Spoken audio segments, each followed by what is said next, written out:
بەناوی خدای بەخشنەی میهرەبان سڵاوتان لەبێت خۆشەویستانم، خۆشحاڵین جارێکی دیکە بووینەوە میوانی ماڵەکانتان بۆ پێشکەشکردنی ئاڵلقەی نوێی بەرنامەی دوانگەی خەڵک. بەڕێزان، تەوەری بەرنامەی ئەمڕۆمان دەپرسین ئایا لە دوای 26 ساڵ ڕاپەڕین توانی چی بۆ گەلی کورد بکە. تەوەری ئەمڕۆمان تەرخانەکەین بە ڕاپەڕینە مەزنەکەی گەلی کوردی ساڵی 1991 کە چەند ڕۆژێکمان ماوە، پێم وایە بێت 48 کاتژمێرێک بۆ 2 ڕۆژێکمان ماوە. بەڕێزان، ڕاپەڕینە مەزنەکەی ساڵی 1991 خەڵکی کوردستان خەڵکی ستەم دیدەی زوڵم لێکراو لە بەرامبەر گەلی یاخود بڵێن ڕژێمی بەعزدا کردی، لە بەرامبەر ئەو زوڵم مستەمەی کە لێی دەکرا، لە بەرامبەر ئەو زوڵم مستەمەی کە لە خەڵکی کوردستان و کوردستانیان کرد لە 3 ساڵی 1991 لە مانگی ئازار و لە کاتژمێر نوێی بەیانیدا لە شاری ڕانیەوە کە بە دروازەی ڕاپەڕین ناسراوە شاری ڕانی خۆشەویست، لێەوە ڕاپەڕین دەستی پێکرد و سەرجەم شار و شارۆچکەکانی هەرێمی کوردستانی گرتەوە. واروها لە 3 حوتی یاخود بڵین لە حوتی 3 ساڵی 1991 لە 3 حوتی لە حوتی 3 هەمان ساڵدا لە شاری سلێمانی ڕاپەڕینەکە دەستی پێکرد، لە 8 سێدا 8 3 هەمان ساڵدا ئەم لە سوورەکە گیرا. هەروەها لە هەمان ڕۆژدا لە 8 سێدا شاری هەڵەبجە و هەروەها شاری چەمچەماڵ لێوەشەوە دەستی پێکرد ڕاپەڕینەکە و هەروەها لە 11 سێدا ڕاپەڕینەکە شاری هەولێریشی گرتەوە لەوێش دەستی پێکرد. لە حوتی دەدا هەموو خاکی کوردستان درایە بەرەی کوردستانی لایەنە کوردیەکان، لە ماوەی 18 ڕۆژدا هەموو خاکی کوردستان داگیر کرایەوە لە لەوان خەڵکی زوڵم لێکراوی کوردستان لەلایەن کوردستانیانەوە. بەڕێزان، پرسیاری گرنگ لێرەدا ئەوەیە، ئایا خەونەکانی پێش ڕاپەڕین توانیان لە پێش ڕاپەڕیندا ئەو خەونانەی کە هاوڵاتیان هەیەیان بوو لە پێش ڕاپەڕیندا ئایا هاتەدی، ئایا ڕاپەڕین بووە ئاسۆیەکی گەشت بۆ گەلی کورد، بووە ئەوەی کە کوردستان لە دژی زوڵم و ستەمکردن ڕزگار بکات. بەڕێزان، هەندێک لەو کۆمنتانتان بۆ دەخوێنەوە کە لە تۆڕی کۆمەڵاتی فەیسبوک بۆمان هاتوو، ئێوەش دەتوانن سەرنج و بۆچوونی تێبینیەکانتان بۆ ئێمە بنێرن. بەڕێزان، دەچین لای پەیوەندێکی تەلەفۆنی کێمان لەگەڵا شادی خانمان لەگەڵا لە ڕانیەوە. فەرموو شادی خان. السلام علیکم یارتان باش. علیکم السلام و رحمة الله یواری جەنابەت باش. دەستخۆشم بەرنامە لێرەکەم کاک محەممەد ڕۆز خۆشەویستم هەیە بۆ تەواوی کارەوەدانی کەناڵی ئاسمانی پێم. زۆر سپاس بەناوی هەموو کارمەندانەوە ڕێزی و خۆشەویستیمان بۆ جەنابەت دەوێت. من وەکو کێکی شاری دەروازە ڕاپەڕین شاری ڕانیا بەڕاستی شانازی یەکەم بۆی کە ڕاپەڕین سەرەتا لە شارەکردنەوە دەستی پێکرد بوو بە دەروازەی یعنی دەروازەیەک بۆ ڕاپەڕین بۆ تەواوی گەلی کورد. بەڵام ڕاستەکە ئێمە حەسەن دەمەوە کاتە نەبوومە لە سەردەمەدانی من، بەڵام وەکو گەنجەی ئێستا هیچ ئەو دەستکەوتانی کە هەوڵیان بۆ دا هیچ کامەدە دەستکەوتان ناسەدی. چی وای کردووە قاد و شادی ئەو دەستکەوتانە نەیەتەدی؟ چی سەبەبی نهاتنەدی دەستکەوتەکانە؟ وەڵا هەر حەق ئێستا کە ڕابڵین کورد بەڕێ یعنی کوردستان بەڕێوەدا هەڕاست ئەو کاتە هەمویان ئامانجێکیان هەبوو بۆ ئەوەی ڕژێمی بەعز لەناو بەرن، ئەو ئامانجیان بە تەواوەتی هێناسێتی، بەڵام ئازادی یاخود زۆر شتێکی هەیە کە ناتەدەدی، یعنی زۆربەی ئەو هەڵکارەکانی یعنی هەڵکاری سەرەکی نەهاتنەدی هەموو ئەو کێشانە حکوومەتە کوردیەکەی خۆمانە حەز بە دەسەڵاتدارەکان کە ئێستا کوردستان هەموو هەڵکارەکانی نسبەوەی ئەوانەوە. هاوڵاتیان چی بکەن بۆەوەی کە هاوشێوەی ڕاپەڕینێکی تر بە ڕاپەڕین ناڵم کە هەڵبتونە سەردام و دەستگەکانی حکوومەت، ڕاپەڕینێکی مەدیانیانەی تر بە خۆپشاندانێ بە ڕاپەڕینێکی تر چۆن ناوێنێنی ڕاپەڕین کە بایکۆتکردنێ بێت، چۆن بتوانن دووبارە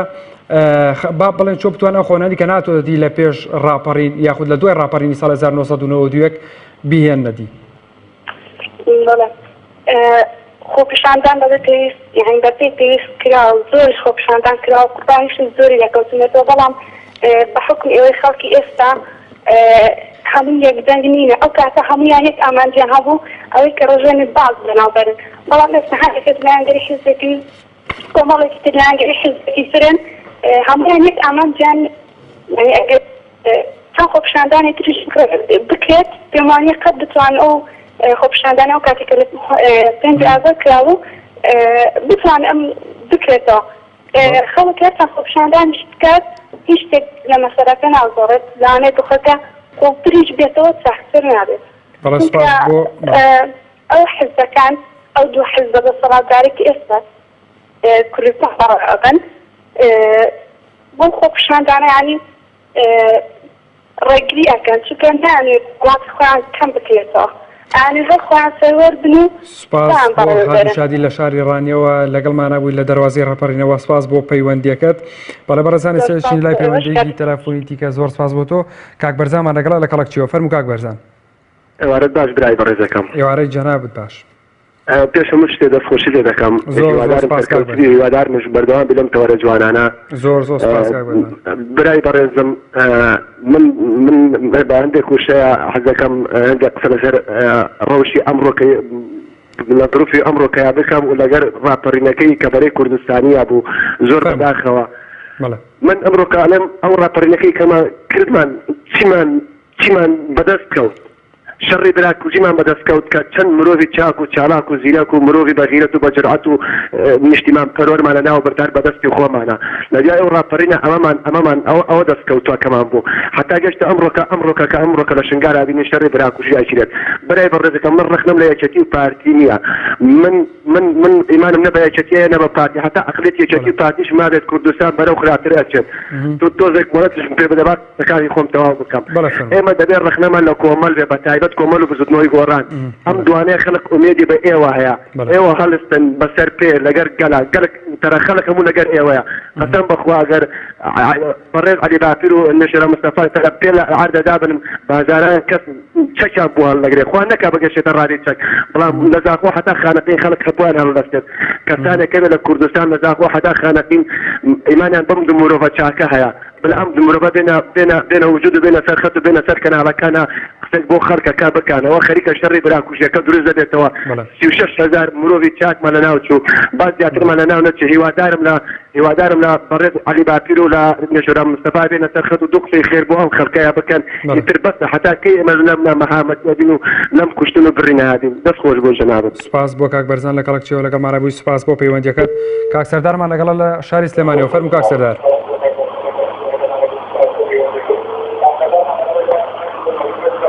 ئەم کاتتان باش هەموو کاتێک کاک سەردار ئەگەر لە تەلەفۆنەکەەوە گوێ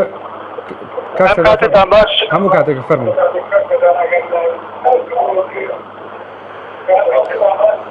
قوربانجان ئەوە کە لە فریزۆنەکەم کەس کرد بەڵێ لە دوای 26 ساڵ ڕاپەڕین تەبعا ڕاپەڕین بوو بە ڕاپەڕینێک بوو کە هەموو کوردستان لێ پەشیمانە بەڵێ اینجا دوای ئەوە ئەم ڕاپەڕینە بوو بەوەی کە بەس شەڕی براکوژیان بۆ نەعامەتی بوو بە نەعامەتی بۆ گەلی کورد بە تایبەتی بۆ گەلی کورد و بۆ هەموو پارچەکانی گەلی کوردیژێک هەر بۆ برێن کوردستانی باشوور اینجا ئەم ڕاپەڕینە بۆ حیزبە دەسەڵاتدارەکان بوو بۆ هیچی کە نەبوو حیزبە دەسەڵاتدارەکان لە سفرەوە بوون بە ساحبی ملیارەها دۆلار 26 ئەم حیزبانە چ یەکێتی چ پارتی 70 ساڵ کە خۆی ئەڵە شۆڕشم کردووە یەکێتیانە 40 ساڵ شۆڕشم کردووە 40 ساڵ یەکێتی میلەت یا بەکوژ 70 ساڵە پارتی میلەت یا بەکوژ بۆ گیرفانی خۆیان بوو بۆ کورد نەبوو درۆیان لەگەڵ گەلی کورد 26 ساڵە درۆکەن لەگەڵ گەلی کورد 26 ساڵە دزی لەگەلی کوردەکەن ئەم حیزبانە هیچ شتێکیان نەکردو بۆ گەلی کورد ئیلا بۆ گیرفانی خۆیان نەبێ اینجا کارێکی وایان کرد کە ئێمە پەشیمان بین لەم ئینتیفادەیە لەم ڕاپەڕینەکە کردمان دوعای خێر بۆ سەدام بکەین بۆ ئەو زاڵمە ستەمکارە کە کیمایی کرد بە کوردەوە کە کاک سەردار چیوە لە جەنابەت کردووە کە ئەوها بیرکەیتەوە ئەوها بڵێیت ئیستا دوعای خێر بۆ سەدامەکەین و ئەم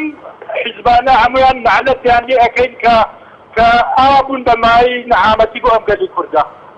پەشیمانن لەم ئینتیفادە و لەم ڕاپەڕینەکە کردمان زۆریش پەشیمانن و ئێستا منم بێزم نا بە قورعان بڵێم کوردم تێگەین لە کوردبوونی خۆم زۆر کاک سەردار چیوە لە جەنابەت کردووە کە ئەوها بڵێیت کارێکی وایان کرد کە ئەوە ئەم کوردەوە ئەوە لێ بکەن کە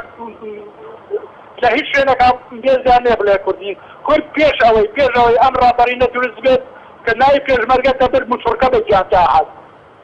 بەڵام ئێستاکە ناوی پێشمەرگا بێت ڕێزم هەیە بۆ ئەم پێشمەرگانە کە ئێستا لەبەرەکانی جەنگ شەڕەکان ڕێزم هەیە بۆیان بەڵام کە ناوی پێشمەرگا بێت خەڵک بە نەوعێکی زۆر سووک و سەلیمانە بات سپاس بۆ کاک سەردار لە سلێمانیەوە لەگەڵمانە بوو سپاس بۆ پەیوەندیەکەت سپاس کاک سەردار گیانە چین لای پەیوەندیێکی دیکە کاک محەممەد فەرموو کاک محەممەد پێما بێت پەیوەندیەکەی پشرا بە هیوایەوەی پەیوەندیوان پێ بکاتەوە بەڕێزان هەندێک لە کۆمنتانتان بۆ دەخوێنەوە کە لە تۆڕی کۆمەڵاتی فەیسبووکەوەمان هاتووە سامان عوسمان دەڵێت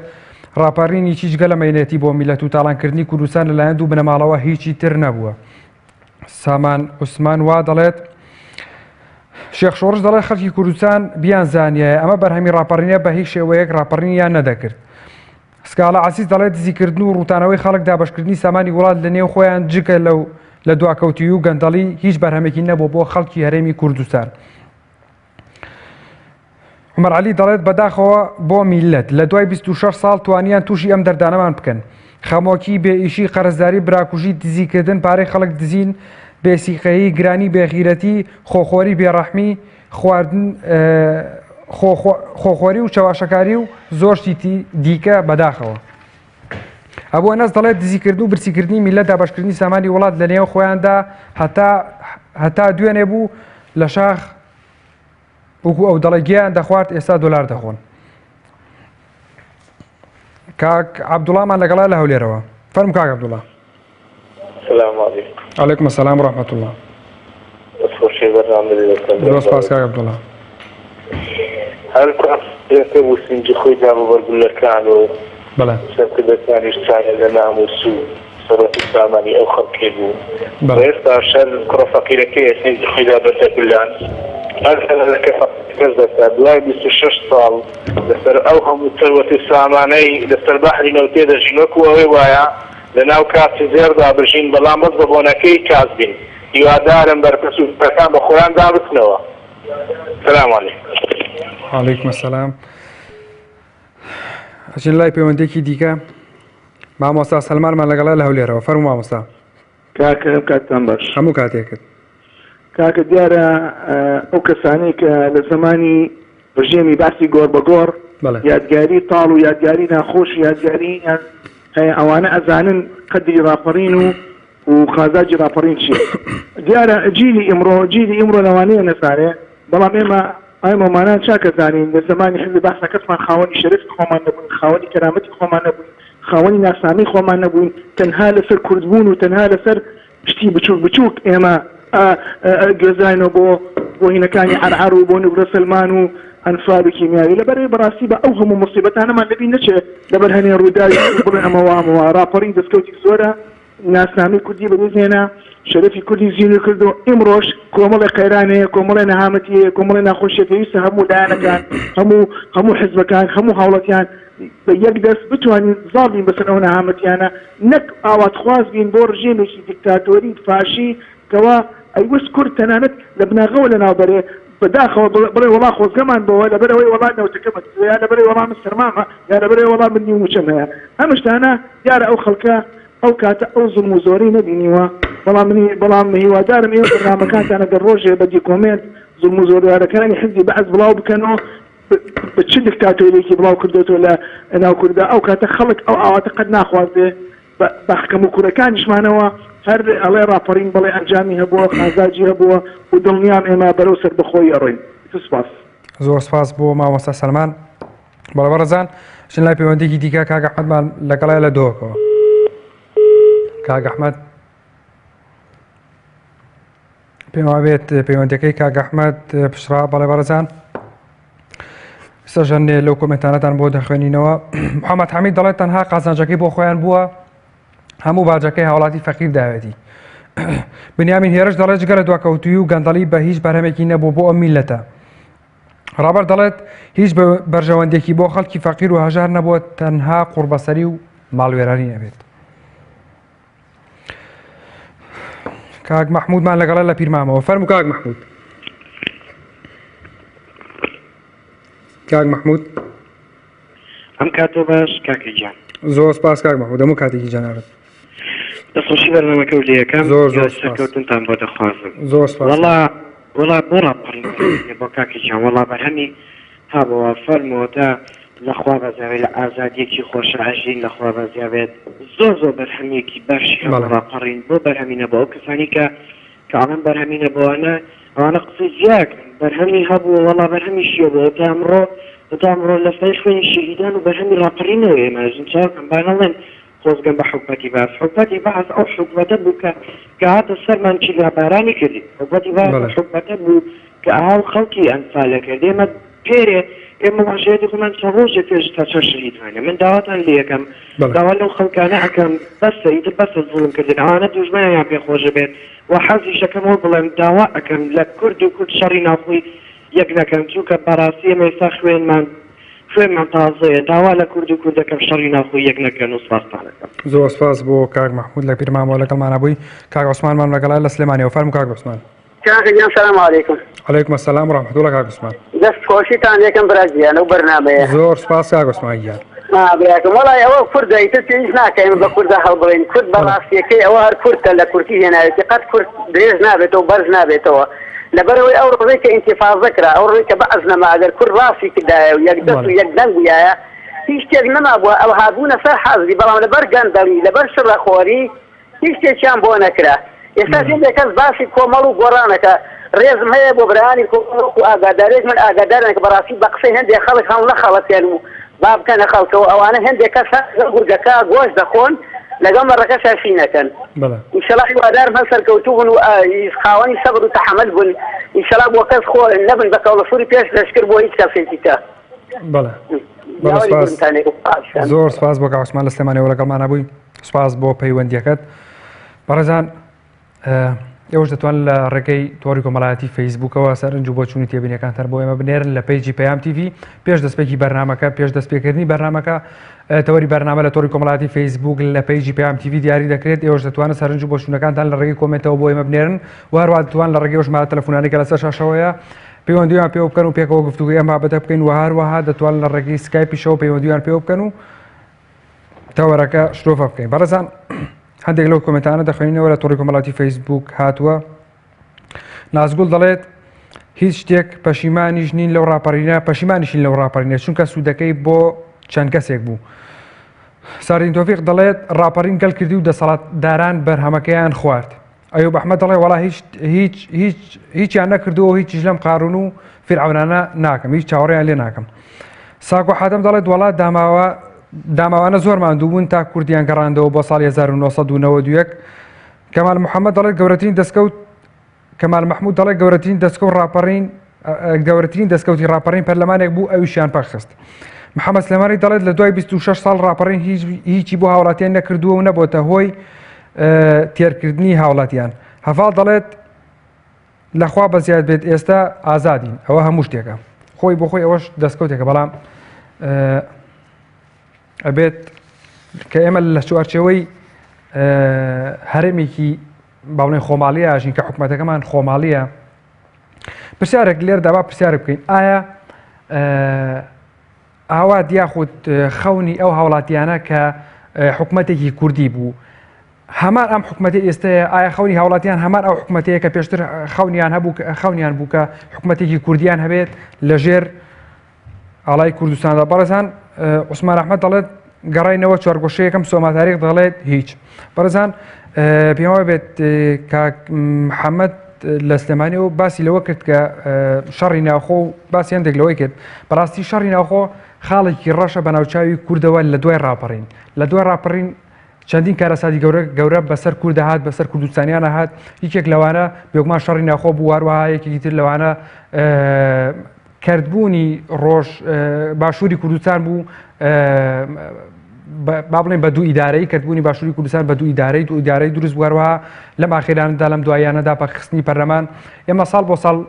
با ئەوەش بڵین ساڵ بۆ ساڵ ئێمە وڵاتانی تر ساڵ بۆ ساڵ بەرەو پێش ڕۆڕنیەوە بەرەو دوایین ئەڕۆین. بەڕێزان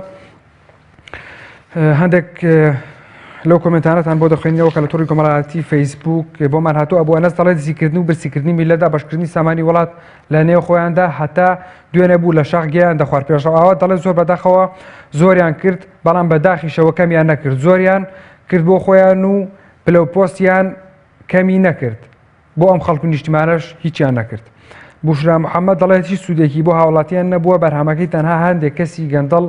خواردی. محەممەد حەمید دەڵێت تەنها قازانجەکەی بۆ خۆیان بوو هەموو باجەکەی هاوڵاتی فەقیر داوێتی. بنیامین هێرش دەڵێت جگە لە دواکەوتوی و گەندەڵی هیچ بەرهەمێکی نەبووە بۆ ئەمیلەتە. بەڕێزان تقریبی دوو ڕۆژێکمان ماوە بۆ یادی ڕاپەڕینە بەزنەکەی گەلی کوردستان. ئێمە بێگومان قسەمان لەسەر خودی ڕاپەڕینەکە نییە، قسەمان لەسەر بەرهەمی ڕاپەڕینەکەی. ئایا ڕاپەڕینەکە تا چەند بەرهەمێکی هەبوو، تا چەند بەرهەمی هەبوو بۆ کوردستان و خەڵکی کوردستان کە ڕاپەڕینێکی ئەوها گەورەیان کردژی ڕژێمی بەعس کە زوڵم و زۆرداریان لێکرد. خۆی لە ڕاستیشدا چەندین پرسیار چەندین نیشانەی پرسیار لەسەر حکوومەتی هەرێمی کوردستان دروست دەبێت کە ئایا بێگومان هەرێک لەو دەسەڵاتدارانەی کە دەسەڵاتدارانە پلە باڵەکانی حکوومەتی هەرێمی کوردستان ئێستا باشێکیان بڵێت خۆی بەخاوەنی یەکەمی خۆی بەخاوەنی ڕاپەڕینەکە زانە، خۆی بە کەسی یەکەمی ناو ڕاپەڕینەکان نەزانێ ئەی بیریان چۆوە خەڵکی هەرێمی کوردستان، خەڵکی ستەم لەکراوی هەرێمی کوردستان لە دژی دەسەڵاتی بەعس بۆچی ڕاپەڕین ئەی ئەمەیان برچووە. بێگومان لەبەر ئەو زوڵم و ستەم و زۆرداریە بوو کە لە خەڵکی هەرێمی کوردستانی دەکرد. ئێستاش هەندێک بۆچوون هەیە لە لێوە لە باڵێبەرزان کاک محمودمان لەگەڵە لە هەولێرەوە. فەرموو کاک محمود. کاک محمودیان فەرموو. السلام عليكم. وعليكم السلام ورحمة الله. بەرزەتەوەرەکە ئەمەگە بلێ هیچ نەکرایە گوناحە بەڕاستی زۆر شت کراوە زۆریش کراوە. ئەوەی یەک لەوانە دامەزانی پەرلەمانی حکوومەت هەرێمی کوردستان و هەروەها ئازادی و هەروەها ئەو هاتنی ئەو قونسڵانە بۆ هەرێمی کوردستان و ناساندنی کورد بە جیهان ئەوە زۆر شتە ئینسان ئەگەوانێت ئەوان کە بە شتێکی نەوعی وەرگری بلێ هیچ نەکراوە گوناح بەڕاستی زۆر شت کراوە. ئێمە سوپاسی دەکەین سوپاسی حکوومەتی هەرێم و ئەو کەسانی کە ڕاپەڕینیان کرد. بەڵێ سوپاس بۆ کاک محمود. سوپاس بۆ کاک محمود لە هەولێرە لەگەڵمانە بووی. سوپاس بۆ تەلەفۆنەکەت. کێمان لەگەڵای کاک زوبێر؟ کاک ئەحمەدمان لەگەڵە لە کەڵەکچیەوە. فەرموو کاک ئەحمەد. السلام عليكم. وعليكم السلام ورحمة الله. بله لدوای راپەڕینەوە کاکە جان هەر نەخۆشی بەش لەو بەشی کوردستان هیچ خۆشیێکمان نەدی لە راپەڕینەوە خۆزیار لە ژێر سەرچاوەی ئەم ناخۆشیانە چی بوو کاک ئەحمەد؟ چۆن؟ سەرچاوەی ئەم ناخۆشیانە چی بوو کە جەنابەت باسیەکەی کە لە دوای راپەڕینەوە هیچ خۆشیێکمان نەبینی؟ سەرچاوەکەی چی بوو؟ خەتای بوو کە دەسەڵات کەوتە دەستی خۆمان ئەوە هەموو کەسی دەزانێت خەتای چییە. بەڵێ کوردەکان کاتی من دەسەڵات کەوتە دەستی خۆمان جلسمان کرد بە نەکۆکی و بە دزیکردن و بەیە و لەنێ خۆمادە من ناوێ هیچ بۆ یەک بێنم هەممان دەزانێت خەتای چییە. ئێستا دانەوێت کە دوایەوە هەموو تەواوبوونە ئێزی پێشمەرگە لەگەڵ پەکە دانەوێت دەست بکەن بە شەڕ و دیسان براکوژە ڕوو بداتەوە لە نێو کورد. بەڕاستی بە هیچ شێوەیە لەگەڵەوە نیمە بۆ شەڕی براکوژی لە نێو کورد و دژ بۆ کارەمە. بەڵێ کاک ئەحمەد پێ دوایە ئەبێ خەڵکی کوردستان لە دوای ڕاپەڕینەوە کە ئامانجەکانی ڕاپەڕینە هاتوونەتە دی یاخود بەدڵی ئەوان نەبووە بەدڵی توی هاوڵاتی نەبووە پێ دوای خەڵکی کوردستان ئەبێت چی بکات؟ پێم وایە دەبێت دەنگ بدەن بە هەمویان بە دەنگ بدەن بە بسوودنەوەی گۆڕان و لەگەڵ کۆمەڵی ئیسلامی ئەو حیزب بە شامەشانی یەکوترتوانی نەدژ بە گاندەڵ و بە دزیکردن و دژ بە ئەو کەسانی کە لە دوای کورتەوە دەوەستن لە بەرامبەر یانە بوەستنەوە. من تەنیا ئەو دوو حیزبم پێ باشە بەڕاستی بژنەوەی گۆڕان و کۆمەڵی ئیسلامی. زۆر سپاس دەکەم. سپاس بۆ کاک ئەحمەد لە کەڵەکچیەوە لەگەڵمانە بووی. سپاس بۆ پەیوەندیەکەت. کاک حەسەنمان لەگەڵا لە پێنجۆنەوە. فەرموو کاک حەسەن. کاک حەسەن. السلام عليكم. وعليكم السلام ورحمة الله. کاک حەسەن دەستخۆشی بەرنامەکەتان لێکم برای بەڕێزم. زۆر سپاس کاک حەسەن. برای جوانەکەم ئێمە ئەو خەڵکە ڕاپەڕینی کردبەوە نەیکردکەوە سەرۆت و سامانی ئەم میلەتە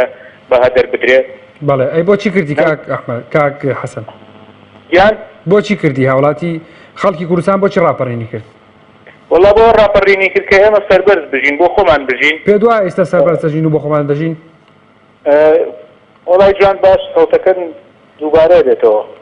پێ دوایە ئێمە سەربەرز و بۆ خۆمان ئەژین؟ نەخێوانیە برای بەڕێزەکەم. هەیە بە ئاشکرا خۆی کۆیلەتی خۆی سەرماندووە کۆیلەیە بە ئاشکرا بۆ بنەماڵۆ بۆ حیزبە دیواژەیە قوربەسەر و داماوە کرێچیە تای سێ و چوار مانگە پارەی کرێخانەوەکەی نەداوە پێشمەرگەیە من برادری خۆمە ئەزانم کە پێشمەرگەی و قەرزارە بارە لە خەڵکە سێنێچێتەوە بۆ دەوام سەر ڕای ئەوەش کە هاتۆتە سەری برسیان کردین شۆڕشی برسیان هێنا بەسەرم خەڵکا بزانە کە کەس باسی بایعیەکان لە سەردەمی بەدەستێنی بەعسا کە مامۆستاکان مامۆستا بەڕێزەکان وتاریان لە مزگەوتەکان باسی بایعی بوو دزینی شەکر و برنج بوو کایسە لە یەک مامۆستام نەبیستوە لە مزگەوتەکانە باسی بکە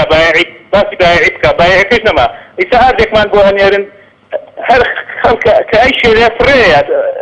بازی فڕێیە نانی لێ نایە بەڕاستی شۆڕشی برسیشیان کردین ئەمانە سەر ڕای ئەو هەموو نەهامەتیە برسیان کردین و ئەگەر بۆیشیان بگرێ ئۆکسیجن لێ بڕۆنە نایڵن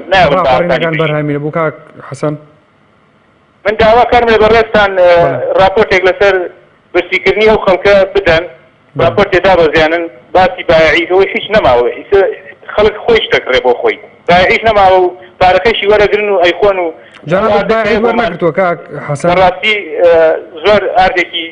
لێ نەهاتەیە زۆر باش نییە زۆر سپاسانەکەم باش زۆر سپاس بۆ کاک حەسەن لە پێنجۆنەوە لەگەڵمانە بووی سپاس بۆ پەیوەندیەکەت بەڵێ بەڕێزان باوکی ڕۆمانمان لەگەڵایە لە بازیانەوە فەرموو باوکی ڕۆمان کاتۆ باش بەڕێتت هەموو کاتێکت دەستخۆشی دەکەوەرەکە سڵاو لەسەر کارمەندانی تۆمە بەناوی هەموو کارمەندانەوە سڵاو لە جەنابیشت چاوت ماتەکەم برا بەڕێزەکەم ئەوەی دەستکەوتمانە و بڵم چیان کردووە بڵم ناسە بڵم چیان کردووە ئەوەی کە بەرهەمی خوێنی هەزاران شەیدی ڕۆڵەی گەلی کورد بوو کوردی قارەمان پەرلەمانێکی ئەسیفانە بوو ئەویشیان پەخست و هەلاسیان کرد ئەوەی کە کراوە دوویدارێکی ئاشکرا لە هەرێمی کوردستان ئەوەی کراوە نەهامەتیە بڕینی موشەی خەڵکە بڕینی باری کەم ئەندامە نازانم بڵم چیا کردووە زۆر بەداخەوە ڕاشکاوانە ئەڵێم ئەوەی کە جێگای ئومێدی هەرێمی کوردستانیە ئەوەی جێگای ئومێدی خەڵکی کوردستانی تەنها کۆمەڵی ئیسلامی و بزنەوەی گۆڕانە من خۆم هەوادارێکی بزنەوەی گۆڕانم بە دڵنیاییەوە خەڵک ئومێدێکی زۆری بەرز و ئیسلام شنیوە ئیتر نازانم بەشی ئینشەڵا باش بە لە ویستە بە دواوە شتێکمان بۆ بکەنەوە ئینشەڵا سپاس بۆ باوکی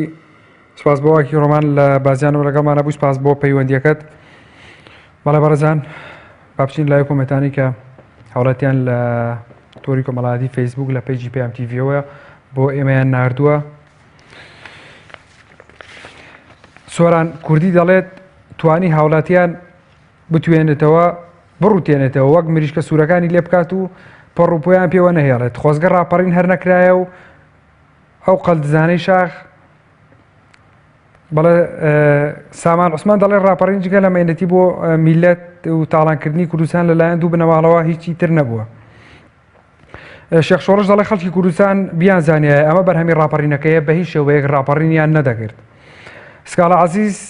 دەڵێت دزیکردن و ڕوتانەوەی خەڵک دابەشکردنی سامانی وڵات لە نێو خۆیاندا جگە لە دواکەوتی و گەندەڵی هیچ بەرهەمێکی بۆ خەڵک نەبووە بەڵێ بەڕێزانەچین لای پەیوەندێکی تەلەفۆنی دیکە باوکی کۆڤارمان لەگەڵایە لە هەولێرەوە فەرموو باوکی کۆڤار مرحبا کاکە چۆنی باشی مرحبا باوکی کۆڤار فەرموو سلام علیکم والله ڕاپەڕینە هەر بۆ دوو بنەماڵەکرا ئەو مستەفید بوون و لەو وەزعی بە ماڵ و منداڵەوە هەموو تێر بوون و پۆستیان وەرگرت و استیفادەی چی هەبوو لەو میلەتی بەڵێ استیفادەی چییە بۆ تۆ پێت وایە بۆچی استیفادەی و ناهامەتی و کوشتن و بڕین و دزین و فەساد و چیان کردی لە میلەتی جگە لەمە پێت وایە بۆچی ئیسفادەی نەبووە سەبەبی ئیسفادە نەبوونی چییە؟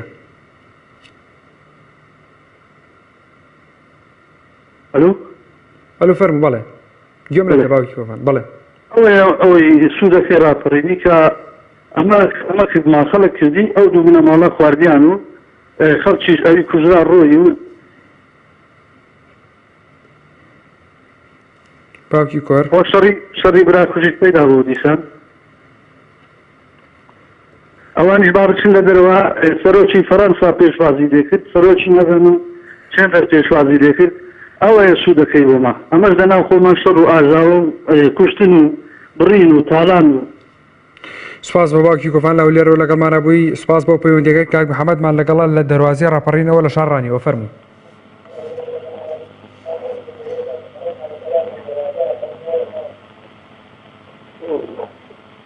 محەممەد ئەگەر تەلەڤیزۆنەکە کسکەی بۆی باشی گوێ لە سەوتی بەڵێ کاک محەممەد فەرموو ئەگەر تەلەڤیزۆنەکەت کسکەی کاک محەممەد بۆی بە جوانی گوێم لە سەوتی جەنابەت بێت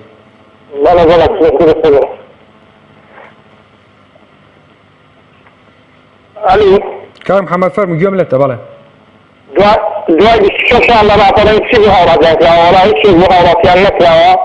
غێری زەربەسەری قوربەسەری زیاتر لە هەژاری زەربەسەری لە حاڵەتی زیاتر هیچ شتێک زۆر ئەو خەڵکی نەکراوە سەرچاوەی ئەو دەردەسەریانە لە چیوە سەرچاوی گرتووە لە کیوە سەرچاوی گرتووە کیان سەرچاوی بەڵێ سەرچاوەکە هەموو لە گەلگەلەکەی لە هەموولا ئەوانە ئەمەتی ئەم کوردستانە بەتامان لەگەڵ بەڵێ بەڵێ کاک محەممەد سپاس بۆ کاک محەممەد لە ڕەنیەوە لەگەڵمانە بووی باوکی ڕامانمان لەگەڵ لە سلێمانیەوە فەرموو باوکی ڕامان زۆر سپاس باوکی ڕامان فەرموو بەڕێزەکەی من ئەگە بتوانم بڕی خۆم دەرببڕم بەڵێ فەرموو لە 26 ساڵی ڕابردووە کە ڕاپەڕین کراوە لەو کاتە یانی بڵێن 26 ساڵی ڕابردوو کە ڕاپەڕین کراوە دەستکەوتی هەبووە بۆ کورد بەڵام ئەوانەی لە ماوەی 26 ساڵی ڕابردووە کە نەیانتوانی ئەو دەستکەوتی کە ڕاپەڕینە بۆ کورد بقۆزنەوە و بتوانن خزمەتی خەڵک بکەن لە هەموو بوارەکاندا شەکەی ئێمە ئەوەیە بەڕێزەکەم لە 26 ساڵی ڕابردووە ئەوانەی دەسەڵاتیان گرتە دەست ئەوانەی بەڕێوەبردنیان بۆ وڵات گرتە دەست نەیانتوانی بە عەقڵێکی سەلیمانە ئیدارەی وڵات بکەن وڵات بەڕێوە بەرن لە هەموو بوارەکانە واتە خۆ ئێمە لەم دەقە و ساتە کە قسە ئەەکەین شتەکانمان بۆ دەرکەوتووە کە ڕاپەڕین هیچ سوودێک و هیچ ئیسپادەیەکی نەبووە بۆ کورد تەنها ماڵوێرانی و دەستەسەری و فەرم و خەفەت و مەراق نەبێت نمونەش زۆرە بۆ نمونە لەم 26 ساڵی ڕابردووە بەحساب نەوتمان دەرهێنا نەوتمان بردە دەرەوە بۆ وڵاتان ئەم عەقڵ نەخۆشانە کە من پێم وایە بەڕای خۆم ئەمانەی کە ئێستا وڵات بەڕێوە بن عەقڵیان نەخۆشە شتا دەر عەقڵیان نەخۆش نەبێت ئەم شێوەی ئیدارەی وڵات ناکەن لە وڵاتێکە وەکو گەوهەر وا بێ ئاڵتەی چیا بێت خاتەکەی زێر بێت نەوت و غاتی هەبێت ئاوهەواکی کەشت و گوزاری هەبێت فەرمو سێری ژیانی خەڵکستان ژیان چۆن بەسەرەبا باوکی ڕامان پێم وایە کە خاک و خۆڵەکەی با بڵێن نەوتی تیاابێ ئاڵتونی هەبێ خاکی کێونە با بڵێن پیرۆزی هەبێ پێت وایە حکومەت ئەمە نەزانێت ئەی بۆچی ژیانی تۆی هاوڵاتی ئەو هەیە تۆی هاوڵاتی ناڕازیت مەڵێ ئاغاڵچۆخا هەیە جەناب بۆ هەموو خەڵکی کوردستان جەزانێ دەستنووری پارێزگا هەولێریشە ئاخاڵ پێخاکان کەمترن بەڕای من ئەمانە عەقڵیان نەخۆشە وەڵڵاهی نەخۆشن ئەتوانم سوێن بخۆم ئەس بنەم بە قورئانە بڵام ئەمانە نەخۆشن نەخۆشەکەشیان چێ بێعەقڵیە ناتوانە عەقڵەتێکی سەلیم لە بەڕێوەبردنی وڵاتە ببەنە پێشەوە جا ئەوەشی خۆی بە دەسەڵاتی یەکەم ئەزانێ منەڵەم بێعەقڵەکە زیاتر بەر ئەو ئەکەوێت شۆڕە دێتەوە تا کۆتایی بەڕێزەکەی من بەڵێ بەڵێ سوپاس بۆ باوکی ڕامان لە سلێمانیەوە لەگەڵمانە بووی سوپاس بۆ پەیوەندیەکەت کاک شوانەمان لەگەڵای لە هەڵەبجەوە فەرموو کاک شوانە باشی بەرەزم کاتت باش زۆر سوپاس باشی بێ سوپاس دەکەم بژیت دەربارەی ڕاپەڕین نامۆزوەگە بەڵێ بەڕێزم بەڵێ فەرموو بەڵێ بەڕای من دوای 26 ساڵ ڕاپەڕین هیچ بۆ وڵاتیان کراوە بەڕای من هیچ شتێک بۆ وڵاتیان نەکراوە دیکە بەرژەوەندی خۆیان و لە دەستکەوتەکانی خۆیان زیاتر هیچ شتێک بۆ فەقیر وەژاری ئەم وڵاتە نەکراوە بەڵێ خۆمان بەچار خۆمانی بینین چاوات کاتەوە زۆر ژیانی گوزارانی خەڵک وای کاتەوە خەڵکی فەقیر وەشار بووە لە ساکتەری دوو بنەختی زەهەتی حکومڕانی هەرێمی کوردستان بەڵێ باشە بەڵێ فەرموو کاک شوان بۆچی پێ دوایە بەس تەنها دوو منەماڵە ئەی خەڵکی کوردستان هەموو حیزبەکان بەشدار نەبوون لەو ڕاپەڕینەیە ئەی خەڵکی کوردستانم ڕاپەڕینێ نەکرد بۆچی پێ دوایە هەر ئەو دوو حیزبەیە چەند بنەماڵەیەکە ئەگەر چەند بنەماڵەیەەکە چۆن توانیان ئاوا پشنە ئەو شوێنە و دەست بگرن وەکو جەرابتەڵی بەسەر کوردستاندا ئەگەر منێک زیاتۆیەکی وڵات بڵێ خەڵکی ڕاپەڕینی کرد بۆ ئەوەی لە دەسەڵاتێکی زۆرداری ڕزگاری بێ بۆ ئەوەی شانێکی خۆش بەسەر بەرێت بۆ ئەوەی شانێکی فەرهەنگ بۆ لەوەکانی داهاتووی دابین کرد بەڵام بە پێچەوانەوەی کە خۆمان بینمان هیچ جیاوازیان بێن لە کەس ڕاپەڕینوەستان لە دوای ڕاپەڕینی هیچ شتێک ڕوو نەداوە تماما بەچی ماڵیانانی زیاتر بۆ خەرێمی کوردستان و بۆ وڵاتی خۆمان هیچ شتێک فەرام نەکراوە تا خۆمان بەسەر خۆمان دەبینم پەرلەمان بەڵکراوە هیچ پرۆژێکی بەجێ ناکرێت چەندەها گەنجمەندەوە بێکارە ئەمە لە سەری دوو بنەماڵێکی فیزیاتی پێکێتی و پارتیە لە هەرێمی کوردستاندا ڕاست بەڕێشان و گوزان و وەزی خەڵکی هەرێمی کوردستان خراپترە بێ هیوادارم خەڵکی بە شوازێکی جوان دەبیرتاتەوە بە شێوازێکی عەقڵانە بیرتاتەوە کە هەندێکی زۆر دەستماڵ لە هەمەتی بۆ هەرێمی کوردستان هیچ شتێکیان بۆ خەڵکی دابین نەکردووە. سپاس بۆ بەرنامەکەیەوەش. سپاس بۆ کاک شوان لە لەبجەوە لەگەڵمانە بی سپاس بۆ پەیوەندیەکەت کاک ئازادمان لەگەڵ کەلارەوە فەرموو کاک ئازاد. ئەم کاتێک بەڕێز بن هەموو کاتێکت با قوربانە وەڵای من ئەمێ ئەوە بڵێم لە ئەوای ئەم ساڵەیە هیچیان بۆ کوردستان نەکردووە پێویستە خەڵکی کوردستان دووبارە باپەڕێنێکی تر بکاتەوە بۆ ئەم دەسەڵاتە بە تەواوەتی لە ناوبەریە ئەوەتەی ماوە چەند ساڵێکە لێرە نە کارەبایەکمان هێنە ئەومان هێنە نەوجوان هیچیان بۆ ئێمە نەکردەوە بە تایبەتی لە کەلارگەر خاوەنی سەناشریدی ئەنتاڵکرا بەڵێ بەبڕای من هۆکارەکەیمە زیاتر دەگەڕێتەوە بۆ بەڕێز مەسعود بەردان بۆچی کاک ئازاد ئێمە هەر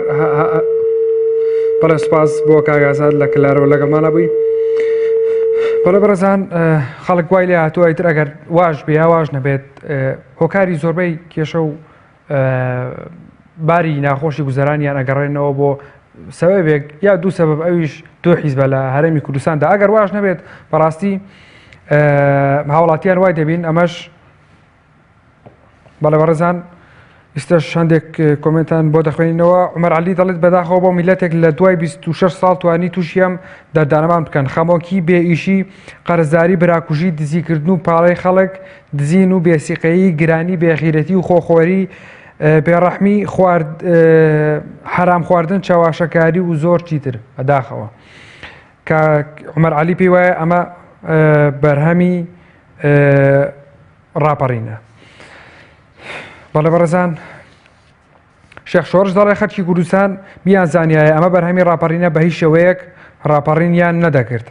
سامان عوسمان دەڵێ ڕاپەڕین جگە لە مێنەتی بۆ میلەت و تاڵانکردنی کوردستان لەلایەن دوو بنەماڵەوە هیچی تر نەبووە. بەڵێ بەڕێزان کاک ئەیوب ئەحمەد دەڵێت وەڵا هیچیان نەکردەوە هیچیشیان لێ چاوەڕێ ناکەم لەم قارون و فیرعەونانە. ساردین تۆفیق دەڵێ ڕاپەڕینی گەل کردی و دەسەڵاتداران بەرهەمەکەیان خوارد. نازگوڵ دەڵێت هیچ شتێک پەشیمان لە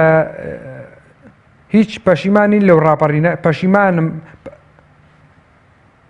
پێم وابێت نووسینەکەی بەغەڵەت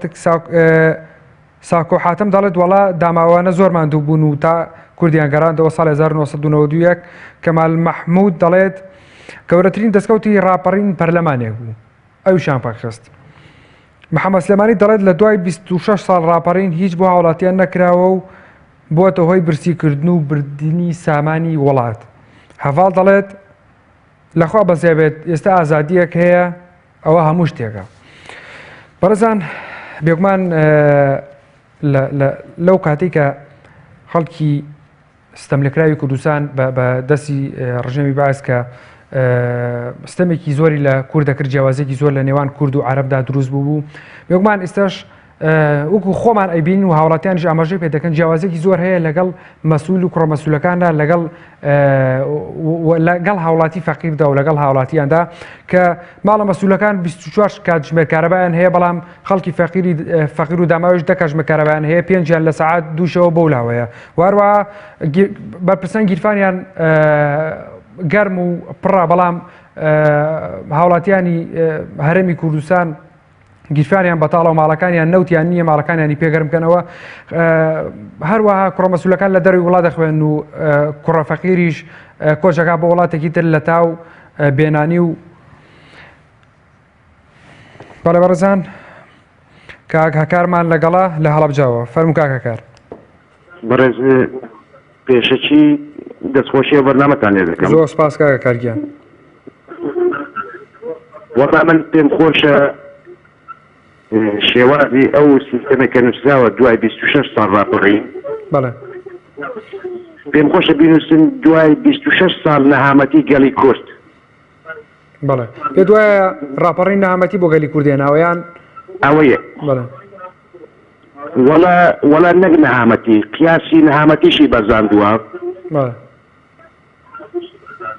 وەڵا حەقا بەڕێی من وەکو کوردێک پێم خۆشە لە یەکەم ئاماری کتێبی گینیسەیە کە لە شێوازەکانی سەرسوڕێنەر حەقە بنووسرێ هەرێمی کوردستان دوای 26 ساڵ نەهامەتی بۆ گەلی کورد هێناوە شەڕی ناوخۆی 5 ساڵەی گەلی کورد بەتاڵان بردننی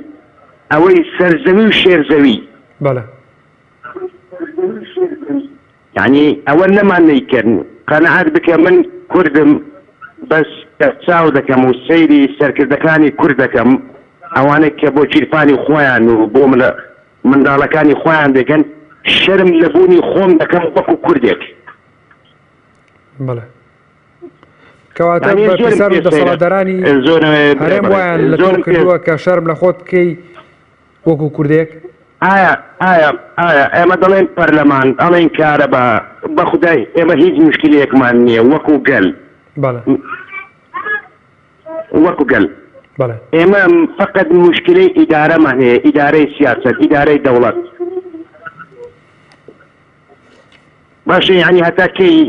هاوڵاتیەک کە باوکی شەیدە برای شەیدە کوڕی شەیدە نەتوانێت موچەکەی لە کاتی خۆی وەرگێ ئێمە گەمە بە نظامی دیکتاتۆری سەدام حوسێن دەکەین دەڵێن کاتی خۆی کە دیکتاتۆر بووە بەڵام لە کاتی شەڕدا زابطێک یان ئامرێک نەیتوانێت و موچە یەک کارمەند تاخیر بکاتن بە هیچ شێوازێک قوبور نەدەکرا لێ ئێمە مشکلی هەموو شتێکمان هەبووە لە کاتی شەڕی عێراق و ئێران ئێستا کە بەنسبەت ئێمە گەلی کوردین دەوڵەتێکی کوردیمان هەیە بەناو کام دەوڵەتی کوردی شانازی بە کام دەستوری بکەم شانازی بە کام شێوازی بکەم شانازی بەوە بکەم ئەو کەسانەی کەوان لەبەر چاوی بەرپرسان مرورێکی بەسیط لەسەر دادە واجب دەگرێتن مەسئولێک تێر شەقی دەکە و تێر هیچ حسابێش بۆ ناکە بە هەزاران قاتیل هەیە لە هەولێر دەسوڕێنەوە کەس ناتوانێت بیانگرێت لە سلێمانی بەو شێوازە لە کەرکووک بەو شێوازە زۆر سپاس بۆ کام یاسا ئەوە یاسا سەروەریەکەیە کە هەرێمی کوردستان وەندیەکەت ئەرکانمان لەگەڵە لە زاخەوە فەرموو کاگەرکان برا چاونی باشی زۆر سپاس صاحبی برا زاخۆیەکیش بەشداربێت ڕاپەڕینە زاخۆمە بەڵێ ڕاپەڕین ئەرکێکی پیرۆزە خەونی تۆ چی بوو لە پێش ڕاپەڕین وەختیدا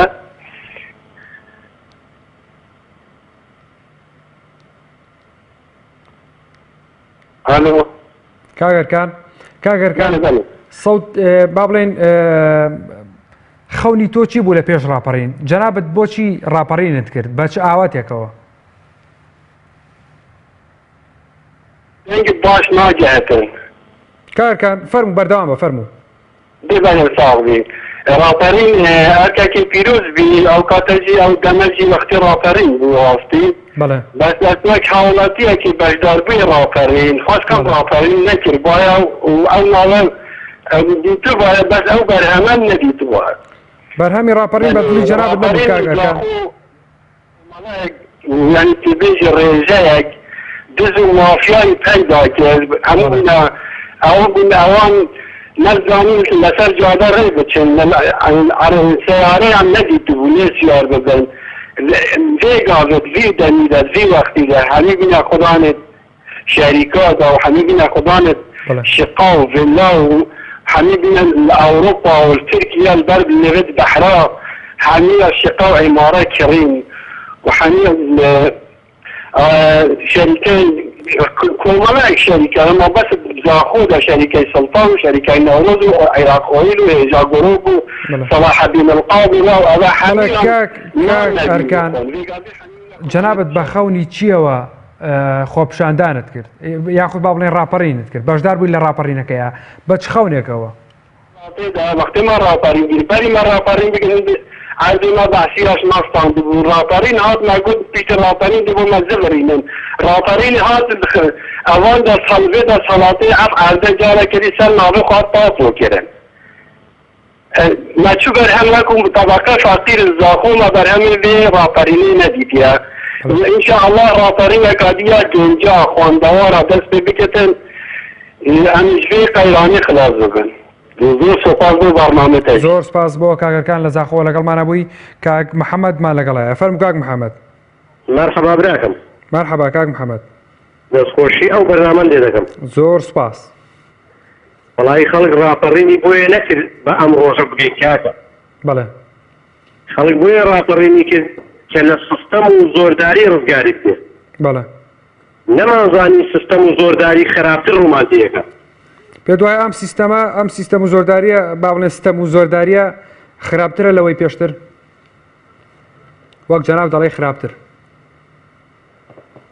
ئەی خراپتر نییە کاکە لە چ وڵاتێک هەیە موچە ببڕدرێت لە چ وڵاتێک هەیە پاشەکە و لە موچەی فەرمانبەردا بکرێت بەڵێ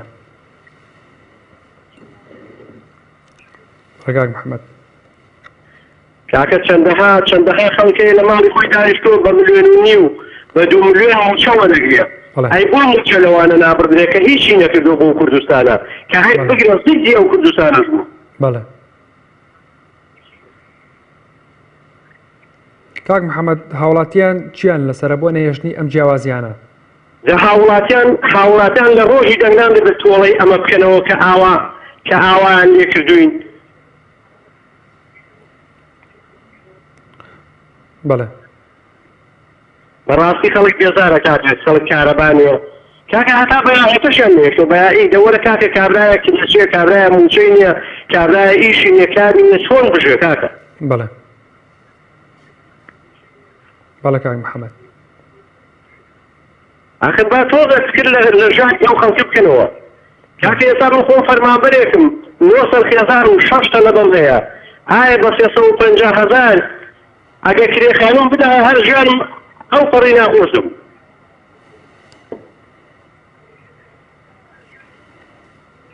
بەڵێ سپاس بۆ کاک محەممەد لە پیرەمەگرونەوە لەگەڵمانە بووی سپاس بۆ پەیوەندەکەت ئیستاژین لای پەیوەندێکی دیکە فەرموو الو فەرموو ئەو کاتت باش هەموو کاتێکت باید ڕاپەڕینە بەڵێ سلااو لە خەرچ کوردستان دەکەم ڕاپەڕین زەرورە لە هەموو کەسەچی بەڵێ زۆر ئێستا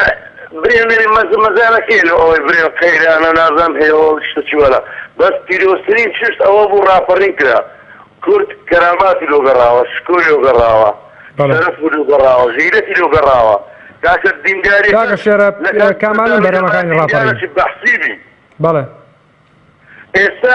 ئێستا هەندێکم و کوڕی هەیە نییە مشکلم نییە تێکراوانەش نیمە زۆر لا و نازانم چی بەس ئێستا خەرچی کوردستان شکۆی لۆگەڕایەوە ئەو خەرکە بوو هاتە سەرزادەی ئەو بەحسیە قیس بوو دەنگی گەلی کوردستان کاک شێرە بێگومان لای هەموو کەسی ئاشکرایە کە پەرلەمانە پێت وایە دووبارە نەدراوەتەوە لە شکۆی خەڵک من وەکو پرسیارێکم ڕێی خۆم ناڵێم پێت وایە دووبارە نەدراوەتەوە لە شکۆی خەڵک پەرلەمان کە ئەوها پەخراوە و هیچ یاسایەک دەرناچێت لە بەرژەوەندی تۆی هاوڵاتیدا کاچی مناکاتی بۆ حسابەی بی زۆر کەس هاتە سفرەی حاضر زۆر کەس و زۆر حزبیش لە کاتی ڕاپەڕنەک بەڵێ پێشمەرگەشیان هەبوو ئەو ڕاتینە سفرەی حاضر قسەی زلزلیش لەو خەرچی دەکەن زۆر سپاس زۆر سپاس بۆ کاک شێرە لە هەولێرەوە لەگەڵمانە بووی کێمان لەگەڵا دایکی محەممەدمان لەگەڵا لە سلێمانیەوە فەرموو دایکی محەممەد هەموو کاتێک دایکی محەممەد براکەم ڕاپەڕین بەڕاستی شتێکی بەڵێ چونکە ئێمە ڕاپەڕین بۆی کە ژیان ناخۆش بوو بۆی کە پێت وایە ئێستا ژیانت خۆش نییە دایکی محەممەد پێت وایە ئێستا ژیانی تۆ خۆش نییە ژیان کامە ژیانە تۆ ژیان تەنها لای مەسئولەکان هەیە بەڵێ تەنها لای بەرپرسەکان هەیە خەڵکی ڕەشورەت هەیە ژیانی ئەسوان هەموو ڕۆژەکان مردن ئێمە ڕاپەڕین و ئەوان خواردیان سلامی خەڵکی ڕەشورەت کوژران بەڵێ ئێمە چیمان لەسەر دایکی محەممەد بۆی ئەو جیاوازیان نەیەڵین لە بینی دەسەڵاتدار و مەسوول و وەکو جەناب دەڵێیت لە بینی دەسەڵاتدار و هاوڵاتیاندا هاوڵاتی چی لەسەرە؟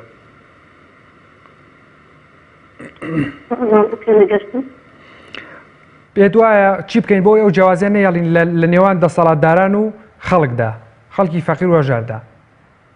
والله ڕاپەڕینێکی سەرتاسەری بکرێ ئەم جارە هەموویان لە نابەرن ئەم جارە بەڕێشکەوە ئەوەچی ئەم جارە لە ڕاستی لە دەنگدانەکانە غەڵەتکردنی شت ئەوەیەکەم جارەتی دەنگ بێت